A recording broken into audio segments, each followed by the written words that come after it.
New Zealand sells you a very specific postcard. Rolling green paddocks with sheep dotted across them like scattered cotton. Fiordland peaks reflected in still black water. A vineyard in Marlborough at golden hour. A glass of Sauvignon Blanc catching the last light.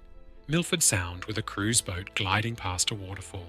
That is the version on the Tourism Board's website. And it is not wrong, exactly. It is just incomplete. Because scattered across both islands, in gorges and on coal plateaus, and at the end of roads that stop being roads, there are towns that used to have names on the map and now have nothing but foundations, chimneys, and the kind of silence that only comes after people have decided, one household at a time, that a place is no longer worth staying in. Not evacuated by disaster, most of them. Just worn down, mine by mine, job by job, until the last family loaded the ute and didn't look back. I have walked through a fair few of these places over the years. Some you drive to, park the car, and you're standing among the ruins within 5 minutes.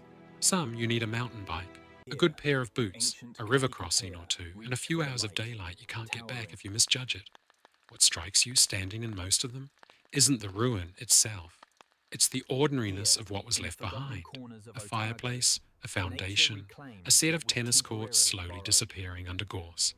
These weren't outposts or camps in the way we tend to picture a mining settlement. Plenty of them had schools, churches, hotels, cinemas. People were born in these places, grew old in them, expected to die in them, and then, for one reason or another, they didn't.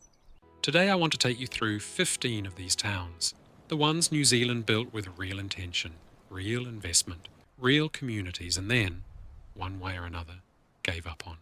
Some faded slowly, over generations, as the industry that fed them thinned out year by year. Others ended in a single afternoon. We'll go from the North Island down to the far south of Fiordland, and by the end, you'll understand why so many of the country's quietest, most beautiful walking tracks are, if you know where to look, actually walking through somebody's old front yard. Go on, subscribe, and I'll tell you the whole story. Number 15. Waitekauri and the Karangahake Gorge, up in the Coromandel. Most people who drive through Karangahake today are there for the swing bridge and the old railway tunnel, a nice half-day walk with a waterfall at the end of it. What they're walking through is the skeleton of one of the busiest industrial landscapes in the North Island. In the 1890s and early 1900s, the Talisman and Woodstock batteries were crushing quartz around the clock, and the settlement of Waitekauri had its own school, its own hotel, a population in the hundreds. The gold was real.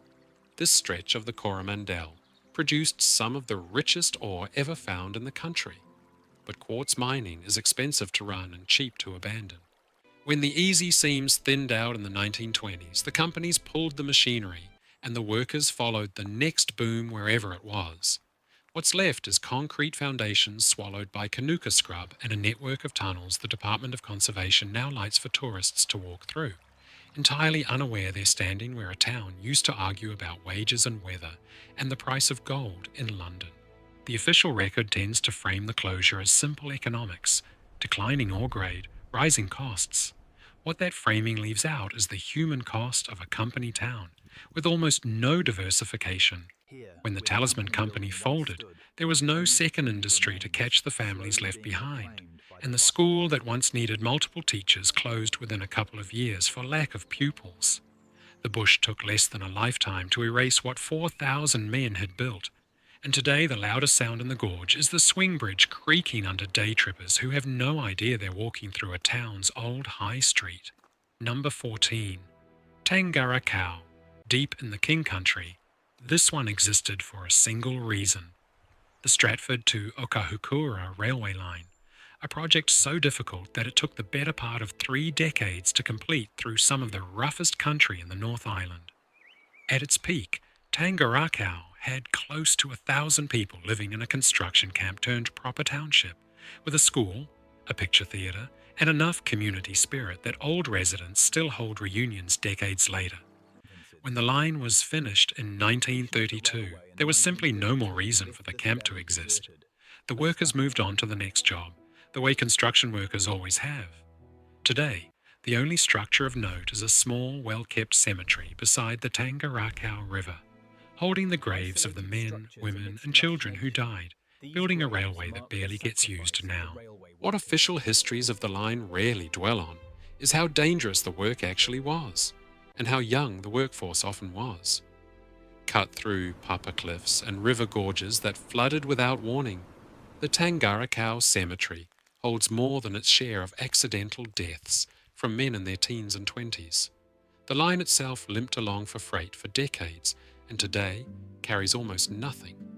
A whole community assembled itself around a single engineering project and dissolved the day the last spike went in, leaving a full township's worth of foundations for the bush to slowly take back. Number 13. Ohura, further north in the King Country, on State Highway 40. Ohura is not technically empty. A small number of people still live there, but it is a shadow of what it was, and the decline tells you something. This was a proper coal town through the middle of last century, with a hotel, a picture theatre, shops along the main street, and a population in the high hundreds. It even had its own prison, which stayed open until 2005. One of the last things keeping any economic activity in the area. When the coal mines closed through the 70s and 80s, Ohura lost its reason to exist the same way so many single industry towns did across the country. Buildings weren't demolished so much as abandoned in place. You can still see shop fronts with signage intact behind boarded windows, a town that looks, from the street, like it's simply between customers rather than 40 years past its economic life. Locals who remain talk about the town with genuine affection and a certain defiance. Some have deliberately bought up empty shop fronts for next to nothing, half preservation project and half quiet bet that the town's isolation, the very thing that killed it economically, might one day make it valuable again as something else entirely. A film location, a curiosity, a place people drive 2 hours out of their way specifically to see. Whether that grassroots defiance is enough to keep Ohura from finishing its slide toward true ghost town status is a question nobody local seems entirely comfortable answering out loud. Number 12, Puponga, at the western end of Golden Bay, close to where Farewell Spit begins its long curl into the Tasman Sea. Puponga was a coal town, feeding a seam that ran under the hills above the coast, with mining continuing on and off from the 1890s right through to the 1970s. What's unusual about Puponga is how thoroughly the physical evidence has been folded back into the landscape. The old coal wharf and machinery are still visible if you know where to look along the walking track that now serves tourists heading out toward Farewell Spit. But the township itself, the houses, the store, the hall, is essentially gone, reclaimed by farmland and coastal scrub. The Department of Conservation manages much of the area now as part of the Puponga Farm Park, which is a polite way of saying a working town has been converted into a walking track with historical placards. There's a particular irony to Puponga rarely mentioned in the official material. The seam was closed largely on cost grounds in the 1970s, right around the time the international oil shocks had governments elsewhere scrambling to secure exactly this kind of domestic coal resource. Nobody reopened Puponga. The workforce had already scattered, and the coal is still down there today, sitting under farmland that tourists now walk across on their way to photograph Farewell Spit. Number 11. The Wakamarina Valley, inland from Havelock in Marlborough.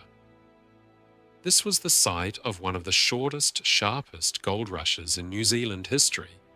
In 1864, word got out about gold in the Wakamarina, and within months, thousands of miners poured in from across the country and from the Victorian goldfields in Australia. The settlement of Canvastown, named with admirable honesty for the tents that made up most of its structures, briefly held a population estimated in the thousands. It didn't last. The gold ran thin faster than almost anywhere else in the country, and by 1865 the rush had largely collapsed, with miners moving on to the west coast fields that were just opening up. What remains at Canvastown today is a tiny settlement, a pub, a handful of houses, that trades on its history more than it lives inside it, along with old mining scars up the valley that recreational gold panners still work on weekends, chasing flecks of what once drew an entire temporary city into a valley that couldn't sustain it. The speed of the Wakamarina rush is really the story here. Most towns on this list took years, sometimes decades, to hollow out. This one rose and fell inside a single Marlborough winter, fast enough that miners who'd walked in from Nelson on foot hadn't even finished building anything permanent before word came through of better ground on the west coast. A town that briefly outnumbered Nelson itself, gone in the time it takes most towns just to get their first church built. Let's take a breath there, because that's 5 towns down and we're only getting started. And if the story of a rush that rose and collapsed inside 12 months unsettles you, wait until we get further down this list, because some of these places took the opposite path. They didn't collapse fast, they just quietly ran out of reasons to keep going. Number 10. Waipori in the hills behind Dunedin, in Otago. Waipori's story is different from most of the others on this list because it wasn't gold or coal that built it. It was electricity. From the early 1900s, the Dunedin City Council developed a hydroelectric scheme on the Waipori River, and the settlement that grew up to support the construction and operation of the power station eventually held several hundred residents with its own school and social hall. For decades, Waipori Falls Township functioned as a genuine, if small, company town, entirely built around keeping the lights on in Dunedin.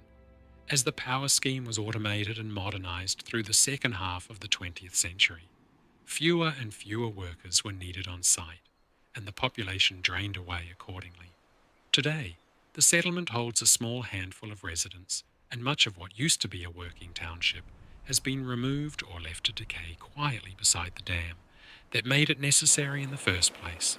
The Dunedin City Council's own histories celebrate Waipori as an engineering achievement, which it genuinely was, one of the earliest large-scale hydro developments in the country, still generating power more than a century later.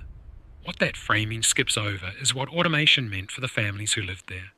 A town that once needed dozens of resident staff now needs almost nobody on site, monitored instead from control rooms in Dunedin.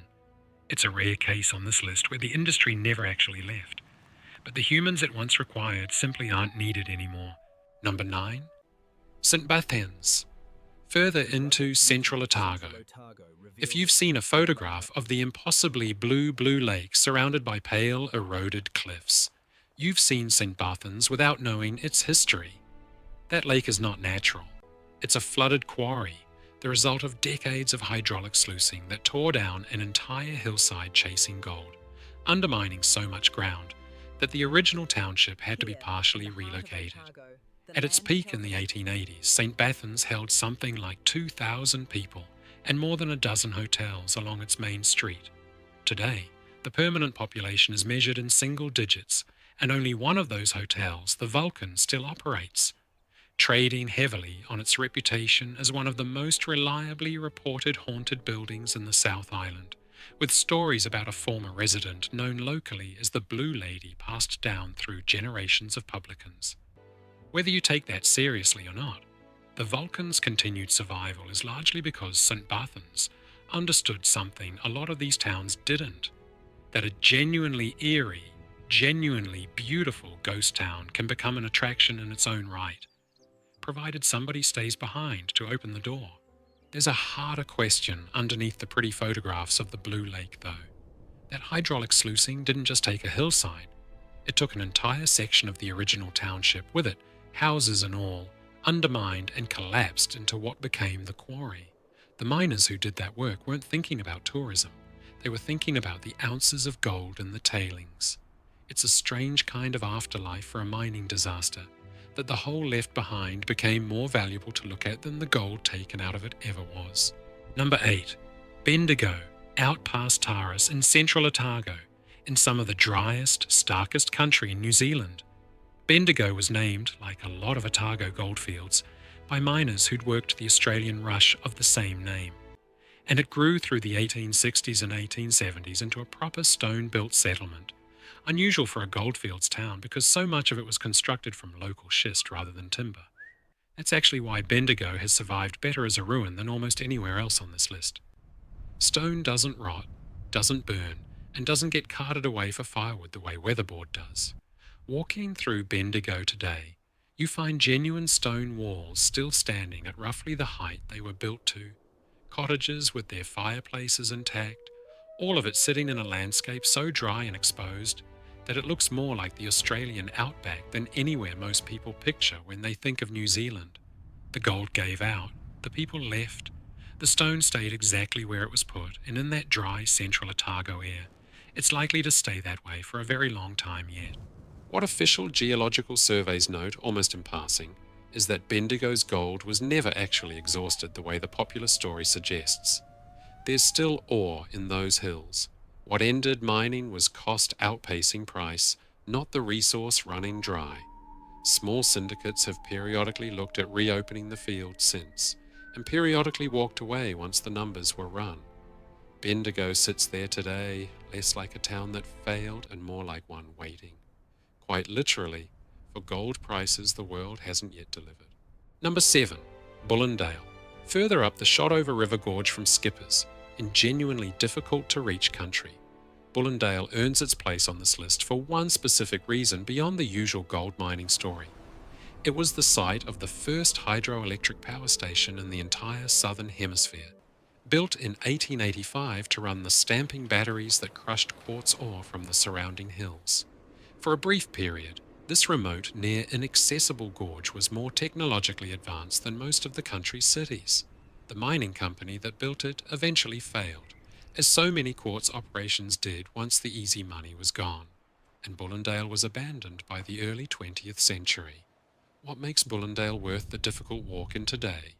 And it is a difficult walk, along a track that follows an old water race, cut into the cliff face above a genuinely intimidating drop, is that you're not just looking at mining ruins. You're looking at the birthplace of hydroelectric power in this entire half of the world, sitting derelict and half forgotten in a gorge that most New Zealanders will never see in person. The engineers who designed that 1885 scheme had almost no precedent to work from. Hydroelectricity was still a genuinely new technology, and building a power station in one of the most rugged, avalanche-prone gorges in Otago was an enormous gamble. It paid off for a couple of decades. Then the ore thinned, the same way it did at Macetown and Bendigo, and a piece of world-leading infrastructure was simply switched off and left to rust in a gorge too steep for recovering the equipment to ever be worth the effort. Number 6. Big River, up in the hills behind Reefton, on the west coast. This was one of the richest quartz reef mines in the country's history, and the settlement built to service it held several hundred people through its peak years in the early 1900s, complete with the usual complement of hotel, school, and post office. The stamping battery at Big River was, for a time, one of the largest in New Zealand, and its concrete foundations are still standing today. An enormous, brutal-looking structure that visitors reach via a mountain bike trail that has become popular with the sort of rider who doesn't mind combining industrial history with a genuinely technical descent. The official record on Big River is straightforward enough. The mine closed as returns declined and costs rose, the way most quartz mines eventually did. What's less discussed is how completely the town disappeared afterward, compared to the scale of what was built there. A settlement large enough to run its own school left behind almost nothing but that one enormous concrete battery, standing alone in regenerating forest, as though the town itself were an afterthought to the machine that had employed it. Reefton locals, whose own town survived where Big River didn't, tend to describe the closure as simple declining grade. Mentioned less often is a serious underground fire in the mine's later years that cost the company money it never fully recovered, well before the ore itself became the deciding factor. By the time the company pulled out for good, the town had already lost the momentum it needed to hold itself together. Number 5. Macetown, in a valley above Arrowtown in Otago, reached today by fording the Arrow River more than 24 times if you're driving in by four-wheel drive, or walking a decent chunk of a day if you're not.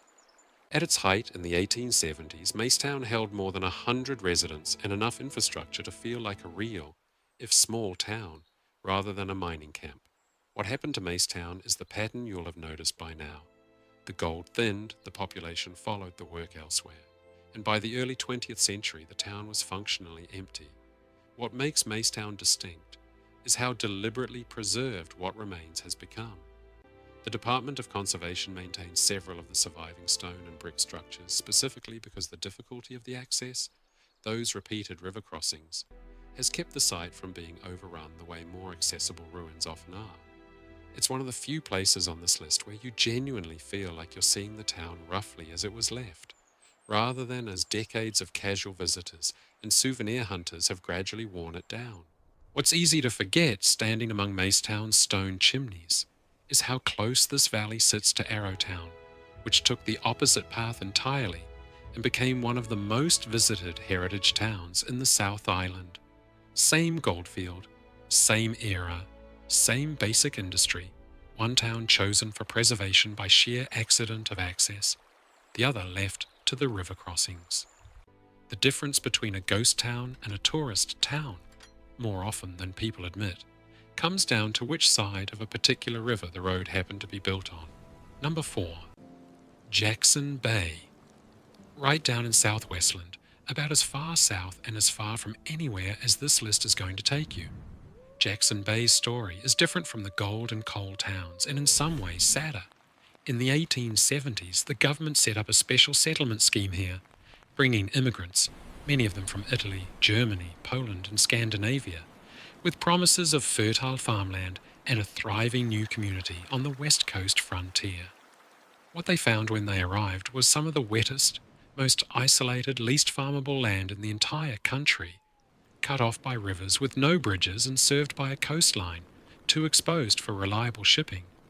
Most of the original settlers left within a few years, some walking out overland rather than wait for a boat that might not come. It's a rare case on this list where the failure wasn't economic decline over decades. It was a settlement scheme that was arguably doomed from the moment the ships landed, sold on a promise the land was never going to keep. A small fishing community persists at Jackson Bay today, but almost nothing remains of that original special settlement beyond old survey lines and a handful of graves belonging to people who came a very long way for a life that never had much of a chance to begin with. Government correspondence from the period makes for uncomfortable reading in hindsight. Glowing descriptions of fertile land sent back to recruitment offices in Europe, written by officials who either hadn't visited the site or chose not to mention the rainfall figures. Some families held on for years out of stubbornness before finally admitting the land wasn't going to provide what they'd been promised. Nobody was ever formally held responsible for the gap between the brochure and the swamp those settlers found waiting for them. Number 3. Denniston, up on the coal plateau above Waimangaroa on the west coast, 20 minutes drive above Westport, but a world away in every other sense. Denniston is probably the single most famous ghost town in New Zealand, and for good reason. The Denniston Incline, a self-acting cable railway that lowered wagons of coal nearly 600 metres down an almost vertical cliff face, was one of the most audacious pieces of industrial engineering the country has ever built, and it operated for close to 80 years. At its peak around 1911, Denniston held well over 1,000 residents living on an exposed, weather-beaten plateau above the bushline, in conditions so harsh that novelist Jenny Patillo, writing as Jenny Patrick in her book The Denniston Rose, used the town's brutal isolation as the backbone of a novel that's now sold well beyond New Zealand's borders. Children were born on that plateau who never once, in their entire childhoods, went down the incline to see the town below. Mining continued in reduced form until the 1980s, but the population had been draining for decades by then, chasing easier lives at lower altitude with better weather and better roads. What's left today is a genuinely haunting walk among building foundations, rusted machinery, and interpretive signage, trying, not entirely successfully, to convey just how strange it must have been to raise a family on a coal plateau that the clouds sat on top of for half the year. The mining companies always framed the incline as the plateau's great achievement, and technically it was the steepest railway of its kind ever built for commercial use. What company records say far less about is the toll the plateau took on the wives and children who weren't down the mine shafts at all. Living through winters with wind so constant it became a kind of background noise. Nobody who grew up there ever fully lost. When the last families finally came down the hill for good, more than one later interview described the descent itself down that same terrifying incline as the actual moment the town ended. Not a closure notice, just the last car going down. Number 2. Cromarty on Preservation Inlet in the furthest reaches of Fiordland. And if you've never heard of this one, you're not alone, because almost nobody has, and that's really the point. In the 1890s, gold was found around Preservation Inlet, and briefly, astonishingly, a town rose in one of the most remote and difficult stretches of coastline in the entire country. Cromarty had a population in the hundreds at its peak, a school, hotels, even New Zealand's first town to be lit entirely by hydroelectric power, predating Bullendale's industrial application by using electricity for domestic street lighting. Everything, every nail, every pane of glass, every sack of flour, had to come in by boat, because there was no road then, and there is still no road now. The gold, as it did everywhere else on this list, thinned out faster than anyone hoped, and by the early 1900s, Cromarty was already emptying. Today, the site is reachable only by boat or float plane, and the bush has done to it what the bush in Fiordland does to everything given enough time. Closed back over almost completely. What draws people who do make the journey isn't really the ruins, because there's very little structure left to see. It's the sheer improbability of it. A functioning town, with electric streetlights in a place this remote, this wet, this thoroughly unconcerned with human ambition. Cromarty existed for barely 2 decades. Fiordland has had well over a century since to erase it, and has very nearly succeeded. There's a detail from Cromarty's short life that tends to stop people when they hear it. The settlement school, at its lowest point, was recorded as having a single pupil, a handful of families holding on regardless, unwilling to be the ones who finally admitted it was over. Preservation Inlet today sits inside land managed for its conservation value far more than its history, and Cromarty was always going to lose that argument with the bush. It just took the bush a surprisingly long time to finish making its case. If any of the places we've covered so far have got under your skin a little, I'd genuinely like to know which one. Leave it in the comments. I read them, and I'm always curious whether people out there have stood in any of these spots themselves. Subscribe to show that these videos actually help and that they make sense. It costs nothing, and it tells me this kind of digging is worth continuing. Number 1. Waiuta, on the west coast, inland from Reefton in the hills above the Grey Valley. If there's one town on this list that deserves the description ghost town, without any qualification, it's this one. Waiuta grew up around the Blackwater mine, one of the richest gold mines in New Zealand's history, and by the 1930s and 1940s it held a population of 600 or more, with 2 churches, a hospital, a picture theatre, tennis courts, and a genuine sense, recorded in the memories of people who grew up there and still gather for reunions today, of a tight, self-sufficient community that had built something worth being proud of, despite being a 2-hour drive on a rough road from the nearest town of any size. What ended Waiuta wasn't a slow economic decline like most of the towns on this list. It was sudden. On the 4th of August 1951, the main shaft of the Blackwater mine collapsed 188 metres down, taking the mine's viability with it in a matter of hours. The company that owned it decided almost immediately that reopening the shaft wasn't worth the cost. Within weeks, families who had lived their entire lives in Waiuta were packing up and leaving, some of them abandoning furniture too heavy to move down that rough road, some leaving vegetable gardens they'd tended for 20 years to go to seed. Within a few short years, the town that had held 600 people was empty. What you find at Waiuta today, if you make the drive, is one of the most complete ghost towns in the country. Concrete foundations for dozens of houses, the remains of the hospital, a lone brick chimney standing where the general store used to be, all of it now sitting quietly in regenerating native bush that has had 70 years to reclaim what was cleared for the town. The Department of Conservation has put up interpretive panels, and there's a small memorial to the miners who died underground over the decades the mine operated. But what stays with most people who visit isn't the information on those panels. It's the abruptness of it. A community that had churches and tennis courts and a cinema, gone from the map inside a single winter, because a shaft gave way 188 metres underground on an ordinary Saturday in August. The official company position was that reopening the shaft was simply not economically viable. A clean, rational explanation for a closure that felt to the people living through it like anything but rational.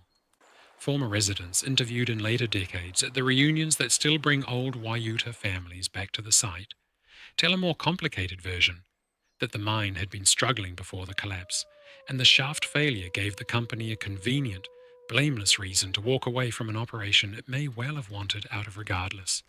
That reading remains contested rather than confirmed. What isn't contested is the speed of what followed.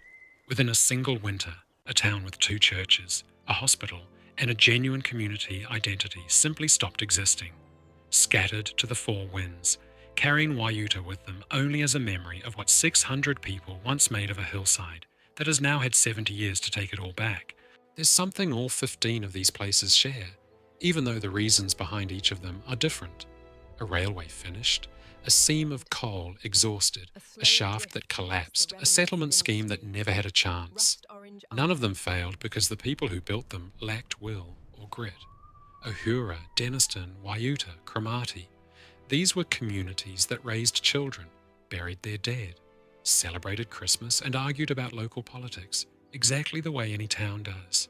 What they didn't have was permanence, because permanence was never actually promised to any of them. The industries that justified their existence were always going to end, one way or another. And when they did, the land simply kept doing what New Zealand land does, growing bush over what people built, filling quarries with impossibly blue water, letting a river erode the last evidence that anyone had ever crossed it 26 times to get home. There's no lesson in that exactly. Just a reminder, if you needed one, that this country's stillness and beauty were built in more than a few places, directly on top of somewhere people used to call home. I am a grandpa, and grandpas worry. Look after yourself.